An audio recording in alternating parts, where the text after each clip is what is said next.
Hi, my name is Casey. I'm an attorney, and I'm here to share my spinal CSF leak story. My life pre-leak, I would go into the gym 5-6 days a week. I raced cars on the weekends, very active and problem-free. My symptoms first started showing up after I was going off-roading. After I had the first real intense head pain, I went to the local ER. They insisted that I did a CT to check for bleeding and see if I had a stroke. They told me that it was perfectly fine and I just had migraines. I insisted that I did not, that I knew what a migraine was.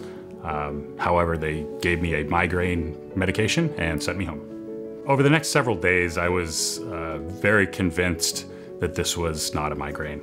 So I immediately went back in and we had an MRI with and without contrast, where they noted that yes, it appears that there is some sort of dural enhancement and we suspect that it's a CSF leak of some sort. So after I was finally referred to a neurosurgeon, I ended up having a series of MRIs and was told to wait and hopefully that the spinal CSF leak would self-heal. My head pain and other symptoms were increasing. They increased as my workload was also increasing, and I ended up feeling worse and worse until I ended up in the ICU. They decided to do a targeted blood patch. After the patch, I ended up with a rebound high pressure headache. They ended up treating it with medication. The pressure went back down, and generally, I felt pretty good at that point. But by the end of that first work week, I knew that I was leaking again. And so I immediately called my doctor and my neurosurgeon, pressured them and said, I need anything that you guys can give me. Let's figure out an answer. And they suggested that we try a non-targeted patch. The non-targeted patch gave me relief for about an hour. I knew that I needed to get better, and I wanted it now. I didn't want to continue to live life in pain. I had 2 DSMs in order to pinpoint the location.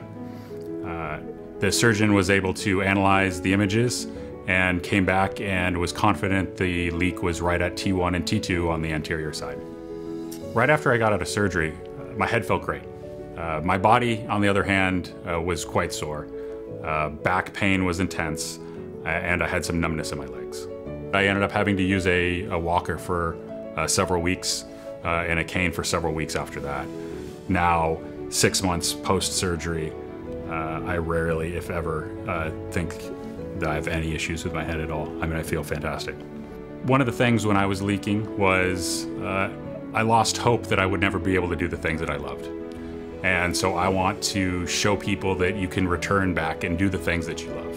And so don't lose hope. Continue to push and find treatment. There are centers of excellence out there that can help you, that can provide treatment. So stick with it. There are others that have suffered and have recovered. So don't lose hope.